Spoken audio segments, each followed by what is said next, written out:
Nah, jadi bagaimana cara melakukan pengkategorisasian data penelitian dengan menggunakan program SPSS?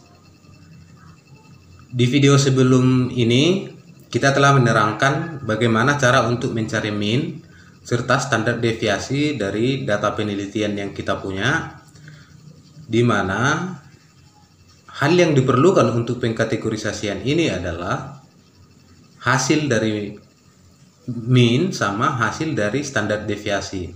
Nah, seperti biasa kita masih menggunakan data yang sama. Di sini masih ada data motivasi dan data kinerja.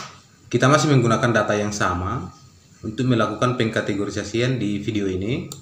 Ini kita copy, kemudian kita pastikan di SPSS.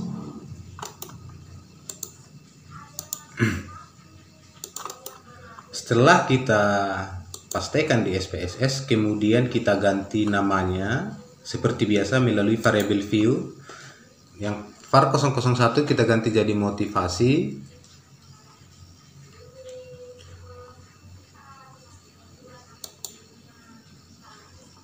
Kemudian yang var 002 kita ganti jadi kinerja. Kemudian desimalnya kita ganti jadi 0. Setelah itu kita kembali ke data view. Akan tetapi di video kali ini yang kita coba untuk pengkategorisasian data itu terkhusus di variabel motivasi ini ya. Mudah-mudahan dengan sekali uji coba Anda sudah bisa memahami. Oke, kita lanjut. Di mana di sini data yang paling kecil itu atau X-min itu adalah sebesar 50, bisa dilihat di nomor 5 ini. Kemudian data yang paling besar itu atau X-max itu adalah sebesar 102, bisa kita lihat di nomor 45. Kemudian kita akan langsung coba bagaimana cara melakukan pengkategorisasiannya. Oke, dengan cara klik analyze ini, kemudian deskriptif. Kemudian kita pilih yang deskriptif juga, baru klik. Nah, setelah itu pindahkan variabel motivasi satu saja karena kita hanya mencoba satu yang variabel aja. Setelah itu coba kita lihat option. Oke, boleh kita lihat atau kita centang di sini ada min, ada standar deviasi, ada minimum, ada maksimum. Continue. Kemudian oke.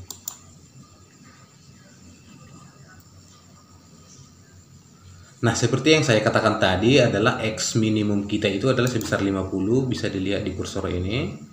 Kemudian yang untuk X maksimum itu adalah sebesar 102, bisa kita lihat di sini. Oke, tampilannya hanya masih seperti ini, tapi belum akhir dari proses untuk pengkategorisasian dengan tampilan yang ini. Kemudian kita lanjut dengan transform. Kemudian kita lanjut ke transform, ini transform di atas transform. Kemudian kita klik yang record into some variable yang ini. Oke, klik. Kemudian masukkan variabel motivasi satu saja karena kita hanya untuk menguji coba motivasi ini. Kemudian klik all and new values. Oke, ini diklik. Kemudian berdasarkan hitung-hitungan sebelumnya bahwasanya untuk kategorisasi tinggi itu sebesar 86. Coba dicek di video sebelum ini. Untuk kategorisasi tinggi itu yaitu dengan syarat mu tambah standar deviasi, hasilnya itu adalah sebesar 86. Kita klik di sini. Kemudian kita ketik angkanya 86. Kemudian di value yang bagian atas ini, di sini kita ketikkan dia 1. Berarti 1 itu adalah tinggi. Kemudian klik add, yang ini add. Perhatikannya yang ini add, kita klik. Oke, datanya sudah masuk di sini. Kemudian yang untuk rendah kita klik di sini, ini rendah. Range lowest di sini kita masukkan yang rendah. Nah, di video sebelumnya kita memperoleh untuk kategorisasi rendah itu yaitu mu dikurang standar deviasi, di mana hasilnya itu adalah sebesar 69. Jadi kita masukkan angka 69 di sini. Kemudian kita buat di sini tanda atau angka 4 untuk sedang, 4 untuk sedang. Kemudian kita klik di sini add. Kemudian untuk kategorisasi sedang itu adalah kita klik di sini. Lihat ini tanda range, ini range. Nah, cara menginput ini adalah kita masukkan dari nilai atau kategori rendah. Kemudian di bawahnya adalah kategori tinggi. Caranya adalah masukkan angka untuk kategori rendah, yaitu di mana mu dikurang standar deviasi, hasilnya itu adalah 69. Kita ketikkan 69. Kemudian yang untuk tinggi itu adalah mu ditambah standar deviasi, hasilnya itu adalah 86. Kemudian kita kasih tanda devalue ini, tanda 6 aja, tanda 6. Sebenarnya ini bebas, mau tanda apa yang mau kita buat, tergantung bagaimana kita nanti mengingatnya, mana yang tinggi, mana yang rendah, dan mana yang sedang.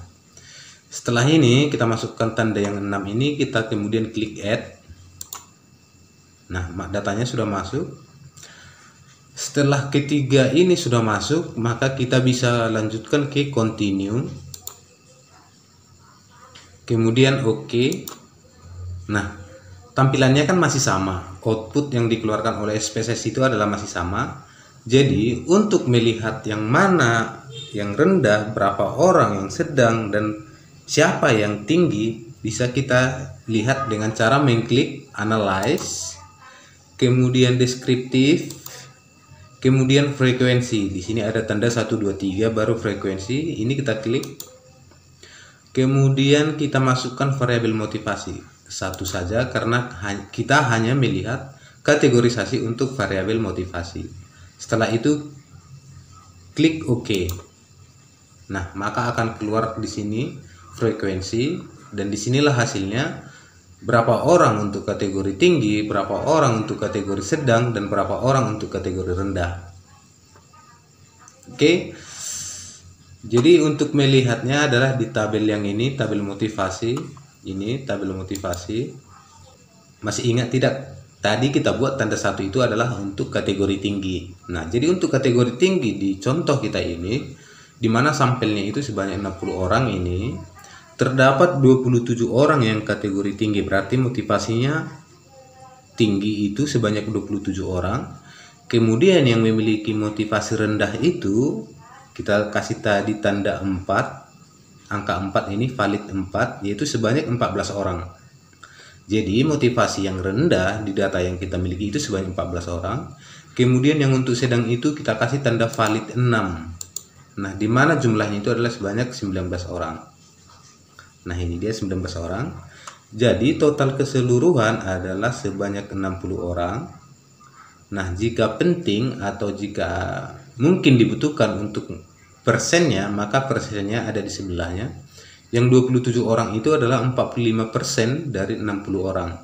Yang 14 orang itu adalah 23%,3 dari 60 orang. Dan untuk yang kategori sedang 19 orang, yaitu dipersenkan sebanyak 31,7%.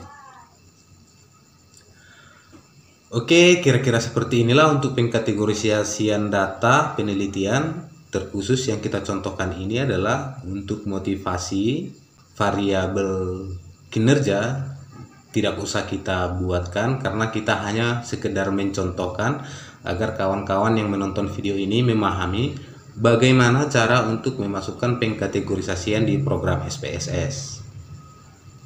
Akhir kata dari saya ucapkan terima kasih banyak, dan jangan lupa untuk subscribe, like, komen, serta share bagi teman-teman Anda, siapa tahu mereka lagi membutuhkan proses pengkategorisasian data seperti yang kita tampilkan di video ini. Sekian dan terima kasih.